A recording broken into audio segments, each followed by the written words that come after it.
찬송하리로다. 아멘. 레위의 후손인 고라 자손의 시편이라 이렇게 기록되어 있는데, 이 고라 자손은 무엇을 행했느냐? 성경에 보면 성막에 서서 하나님께 경배드리는 그 일을 수종 들었는데, 역대상 12장 6절에 보면 사울의 핍박을 받았던 다윗을 도왔습니다. 그 위기 때에도. 또 역대상 26장 1절에 보면 성전 문지기 역할을 했고, 또 성전의 찬양을 감당했던 그런 여러 가지 일들을 감당했던 가게였습니다. 그런데 다윗 시기부터 멸망할 시기까지 이렇게 쭉 이스라엘 역사를 살펴보면 이스라엘 백성들이 한결같이 타락했습니다. 그러면 그 가운데서 이 역할을 감당하는 것이 얼마나 어려웠겠나 하는 생각을 하게 됩니다. 자신의 역할은 하나님의 성전에서 하나님을 높이는 일인 건데 이스라엘 백성은 다 타락한 겁니다. 그러면 그 가운데 그 역할을 감당한다는 것이 얼마나 힘들었겠나. 오늘 어떤 상황이냐? 9절 말씀 하반절에 보시면 원수의 압제로 인하여 슬프게 다니는 상황입니다. 어디로 지금 다니고 있느냐? 산 이름이 나오는데 어디 있죠? 산이? 6절 말씀에 내가 요단 땅과 헐몬과 미살산은 바이블웍스라고 하는 프로그램에 보니까 헐몬산 옆에 있는 산이랍니다. 그러니까 이스라엘의 북쪽 최북단, 저 지도에 나오지도 않을 만큼 위쪽에 있는 헐몬산, 미살산 이런데 집시처럼 지금 떠돌아다니고 있는 겁니다. 그러니까 하나님의 성전에 있어야 될 그 역할을 감당해야 됐던 고라 자손이 핍박을 받아가지고 저기 북쪽에 헐몬산 같은데, 그리고 요단 강 넘어서 저쪽 편에 쫓겨가가지고 지금 그냥 떠돌아다니는 집시와 같은, 마치 우리 사사기에 보면 북이스라엘의 어떤 레위인이 제사장 역할을 하고 이런 것처럼 그냥 그런 식으로 막 떠돌아다녔던 것이죠. 떠돌아다니면서 무엇을 회고하느냐? 4절 말씀에 보면 내가 전에 거룩한 날을 지키는 무리와 동행하여 기쁨과 찬송 소리를 바라며 저희를 하나님의 집으로 인도하였던 것, 내가 이 일을 리멤버하고 기억하고 떠돌아다니면서 그때를 생각한 겁니다. 그러니 내 마음이 상하도다. 하나님 앞에서 그렇게 함께 즐거워하며 그랬던 이스라엘 백성이요 나였었는데 내 마음이 상하는도다.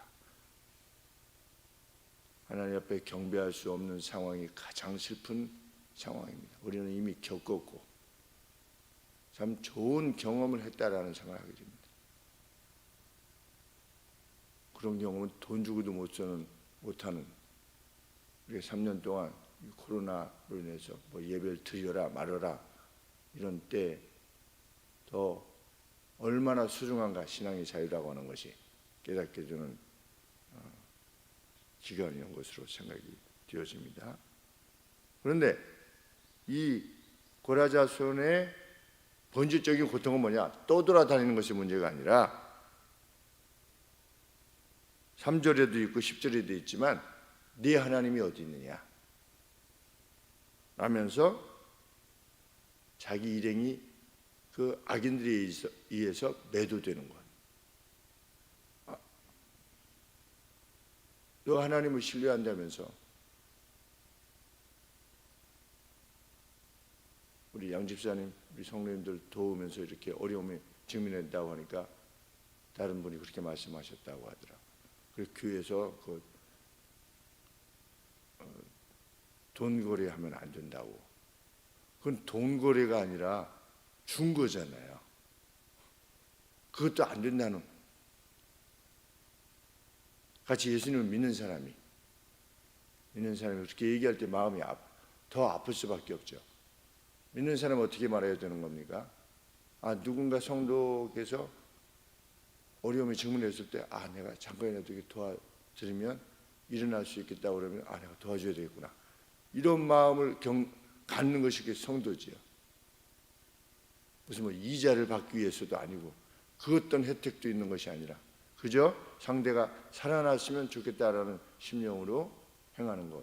그랬는데 옆에 있던 사람이 그거 안 돼. 그래서 지금 당하고 있는 거 아니야? 만약에 이렇게 한다면 얼마나 가슴이 아프겠습니까? 그런데 지금 고라자손이 그런 상황에 처해 있는 겁니다. 네 하나님이 어디 있느냐? 두 번이나. 이게 본질적인 고통이지요.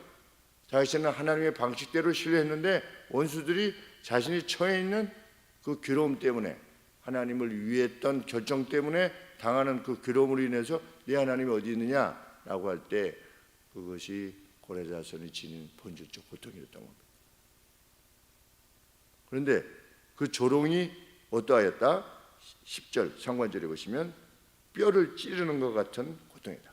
뼈를 깎는 것 같은 그러한 고통이었다. 그런데 원수가 그렇게 말할 만도 하다 이겁니다. 왜? 자신이 당하는 고통이 너무나 크기 때문에. 7절 말씀에 주의 폭포 소리에 깊은 바다가 서로 부르며 주의 파도와 물결이 나를 엄몰하도소이다. 주의 폭포요, 주의 파도와 물결이에요. 그러니까 마치 하나님이 나를 이 괴로움에 빠지게 하는 것처럼 보이는 겁니다.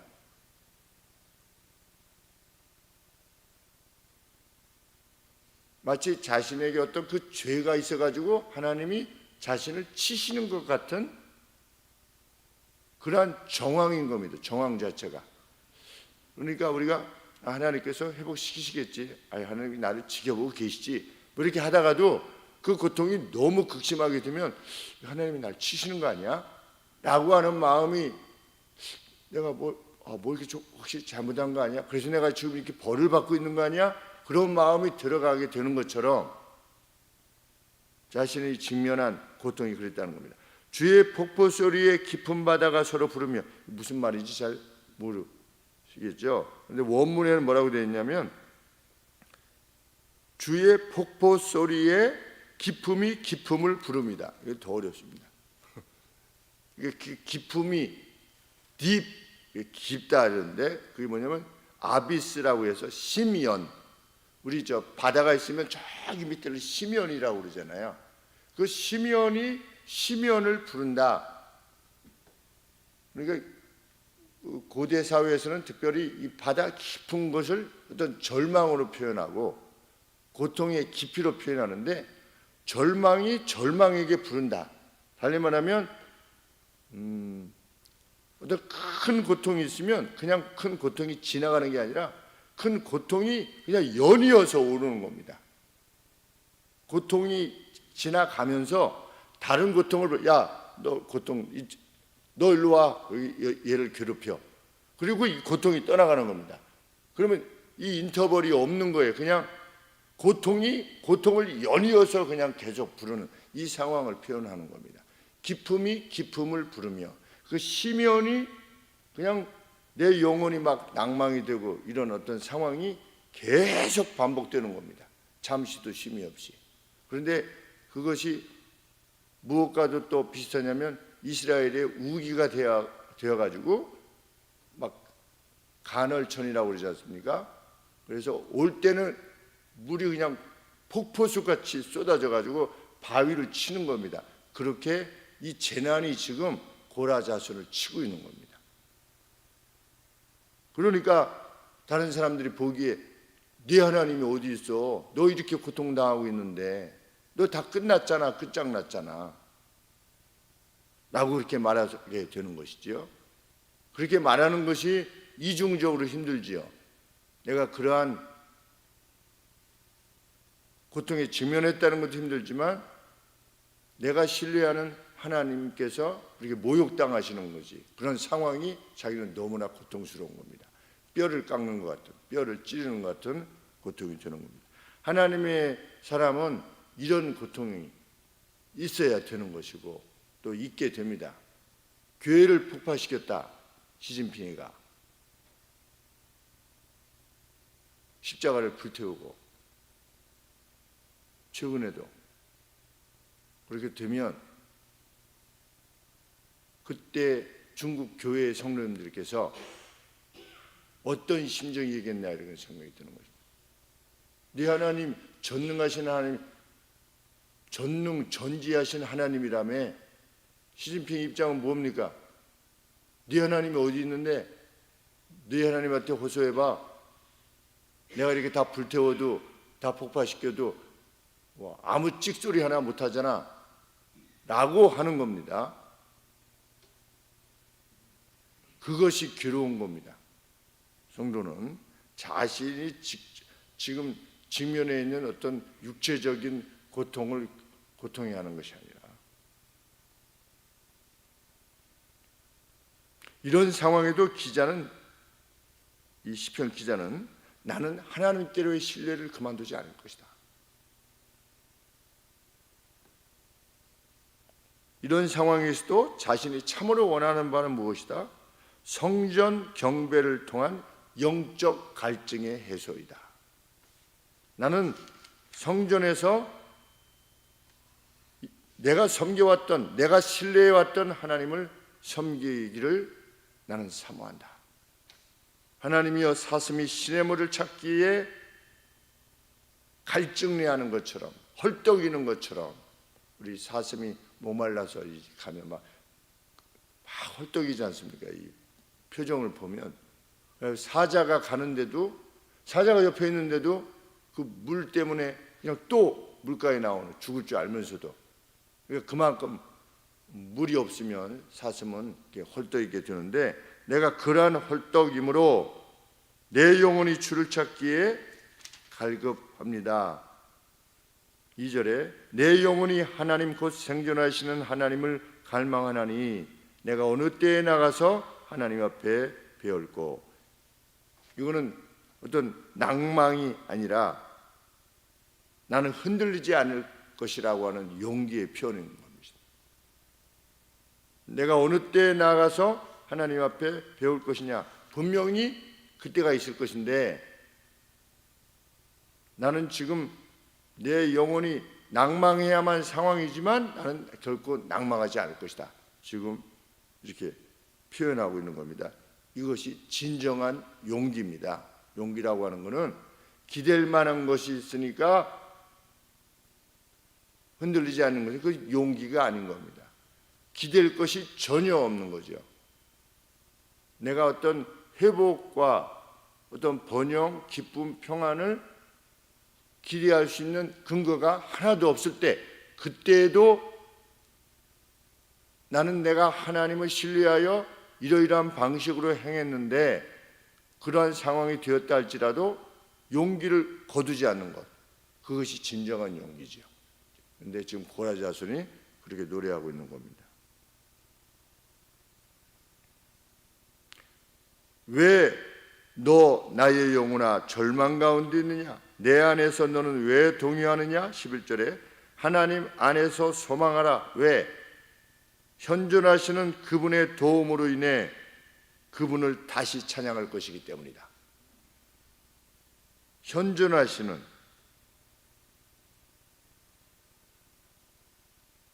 하나님, 나는 내 얼굴을 도우시는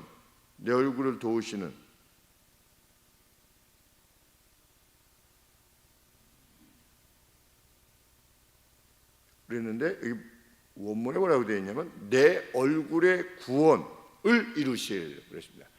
지금 낯빛이 아주 잿빛이 되는 거죠. 이 고라 자손이 고통에 의해서 일그러지는 겁니다. 그러나 내 얼굴의 구원을 이루실, 내 얼굴을 도우실, 내 얼굴을 구원하실 나의 하나님을 여전히 찬송할 것이다. 나는 여기 얼굴의 구원이라는 게 뭐냐, 그 잿빛 얼굴이 어떻게 되는 겁니까? 나중에 회복으로 인해서 기쁨으로 차는 그러한 구원, 얼굴의 변화를 줄, 이 기쁨을 줄, 얼굴을 구원시키는 겁니다. 아주 그냥 기쁨이 없는 사람은 얼굴이 완전히 참 피폐해지죠, 얼굴 자체가 벌써. 그런데 나중에 이 얼굴을 구원하실 기쁨이 오면은 이 얼굴이 변하는 거니까 그 하나님을 나는 여전히 신뢰할 것이다.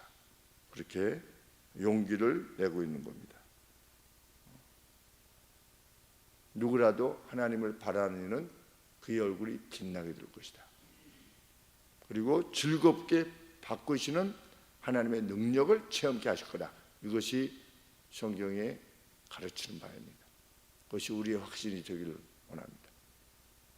멀리 쫓겨가 있는 그런 상황이 할지라도 그것이 문제가 되지 않습니다. 우리가 얼마나 멀리 성전으로부터 떠나 있느냐, 그런 상황처럼 보이느냐, 우리가 집시와 같이 보일 정도로 그렇게 좀 다 거짓골을 하고 있어도 우리는 용기를 잃지 않는 겁니다. 그것이 하나님의 백성됨입니다.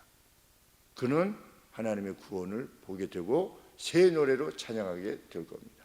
기도하겠습니다. 하나님 아버지, 지나간 세월 가운데서도 그 기쁨을 주신 하나님, 그 회복을 주신 하나님, 절망 가운데서 죽을 수밖에 없는 가운데서도 건져주신 하나님, 이제도 그 하나님께서 우리와 동행하고 계심을 결코 잊지 않게 하여 주시옵소서.